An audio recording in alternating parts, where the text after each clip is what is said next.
Não devemos fazer do uso da carne um teste, mas podemos e devemos considerar a influência que os professos crentes que usam carne têm sobre outros na igreja. Os que se utilizam de alimento carneo ignoram todas as advertências que Deus tem dado sobre essa questão.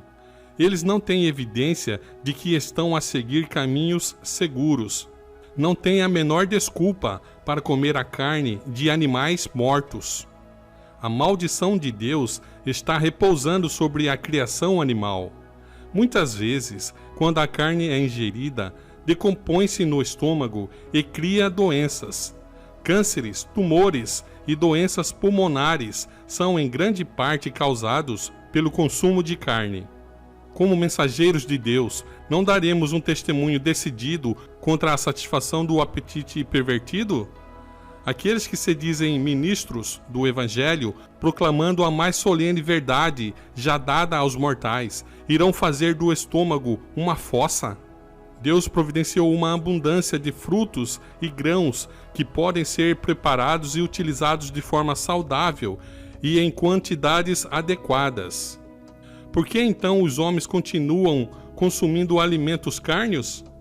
Será que podemos ter confiança em ministros que, nas mesas onde a carne é servida, se juntam a outros para comê-la? Os pais que conhecem a verdade a respeito da satisfação do apetite não devem permitir que seus filhos comam em excesso ou que comam alimento cárneo ou outros alimentos que excitam as paixões. O homem é construído a partir do que come. O uso de alimento cárneo fortalece as propensões mais baixas e as excita para aumento de atividade. Os pais devem descartar tudo o que ponha em perigo a moral e a saúde física dos seus filhos. Não devem colocar alimento cárneo sobre a mesa. E se permitirem que seus filhos comam livremente carne, usem manteiga e ovos, doenças de alguma forma certamente irão surgir, prejudicando a saúde da mente e do corpo.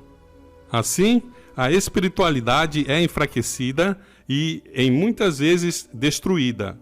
Pais e mães, vigiai em oração, protegei-vos estritamente contra a intemperança em todas as formas.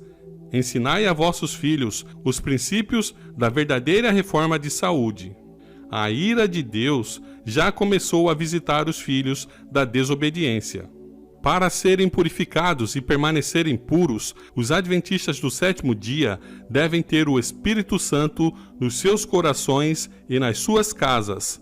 O Senhor me deu a luz de que quando o Israel de hoje humilhar-se diante dele e limpar o templo da alma de toda a sujeira, ele vai ouvir as suas orações em favor dos enfermos e os abençoará no uso de seus remédios para a doença. Quando em fé o agente humano fizer tudo quanto pode para combater doenças, valendo-se dos métodos simples de tratamento que Deus providenciou, os seus esforços serão eficazes. Teus são os céus e tua é a terra, e dos que neles habitam. Salmos 89, 11.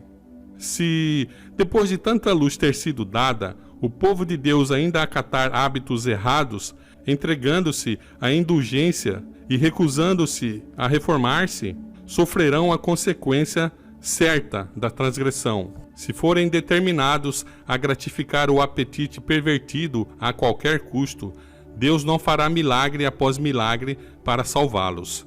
Eles se deitarão em tormentos. Guardeis diligentemente os mandamentos do Senhor vosso Deus. Todo aquele que viola as leis de saúde será certamente visitado com o descontentamento de Deus. Quanto do Espírito Santo poderíamos ter dia após dia se andássemos retamente, negando-nos a nós mesmos e praticássemos as virtudes do caráter de Cristo. Vegetais, frutas e grãos devem compor nossa alimentação. Nenhum grama de carne deve entrar no nosso estômago. Comer carne não é natural. Devemos voltar ao propósito original de Deus na criação do homem. Quanto mais simples for o alimento e quanto menor a variedade, mais fácil será o trabalho do estômago. Os que usam alimento cárneo fortalecem as propensões mais baixas e preparam o caminho para que a doença neles se fixe. Há entre os adventistas do sétimo dia os que não darão ouvidos à luz que lhes foi dada sobre este assunto. Fazem da carne uma parte de sua alimentação. A doença lhes sobrevém.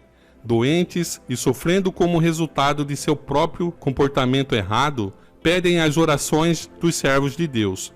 Mas como o Senhor pode trabalhar em favor deles quando não estão dispostos a fazer a sua vontade? Quando se recusam a obedecer a sua instrução em relação à reforma da saúde? Por 30 anos, a luz sobre a reforma da saúde tem vindo ao povo de Deus, mas muitos a consideram levianamente. Continuaram a usar chá, café, especiarias e alimentos cárneos. Seus corpos estão cheios de doenças. Como podemos, pergunto eu, apresentar tais pessoas ao Senhor para obter cura? Por 35 anos, tornei uma prática tomar apenas 2 refeições por dia. Ocasionalmente, quando viajando, tomei refeições irregulares quando estava fora do meu ritmo, por não ser capaz de ter minhas refeições à hora normal. Tenho 75 anos, mas escrevo tanto quanto nunca fiz. A minha digestão é boa e o meu cérebro está limpo. Nosso sistema alimentar é simples e saudável. Não temos à nossa mesa manteiga, nem carne, nem queijo, nem mistura gordurosa de alimentos. Tenha muito cuidado para que preparações ricas e insalubres de alimentos não sejam apresentadas como uma amostra da cozinha da reforma da saúde. Disseste que és dispéptico. Não vejo nenhuma razão pela qual deve ser assim se o teu preparo de alimentos for saudável e se comes nas horas certas. Bom, levando em conta que o corpo humano precisa de pouca quantidade de proteína e de pouquíssima quantidade de gordura, mas de grande quantidade, grandíssima quantidade de carboidrato, e carboidrato só se encontra em vegetais, então o melhor alimento, sem dúvida, é o vegetal. Que a pessoa nunca vai desmaiar na rua porque faltou proteína no sangue dela, ou porque faltou gordura, ou porque faltou mineral. A pessoa vai desmaiar na rua se faltar carboidrato, glicose. Mas o carboidrato que nós estamos falando aqui é o hidrato de carbono puro, aquele que vem direto dos vegetais, tá? Da cenoura, batata, beterraba e tal. Não estamos falando daquele carboidrato processado, né? Do pão branco, macarrão branco, arroz branco, não é nada desse carboidrato aí. Estamos falando do carboidrato vindo diretamente dos vegetais. O corpo precisa do carboidrato por causa da glicose. A glicose e o oxigênio vão produzir energia. Então, essa energia que é vital para o corpo, né? O corpo precisa dessa energia. E a glicose você só encontra nos vegetais. Então, se a pessoa tem uma alimentação saudável, rica em carboidrato, o carboidrato natural, vegetal, não o processado, com pouca proteína, pouquíssima gordura, com enzimas, vitaminas e os minerais, bastante água, certamente a pessoa não vai precisar de carne. E muitos vão falar, e a B12, vitamina B12? Bom, isso aí, hoje tem muito suplemento, né, de B12, só a B12 mesmo.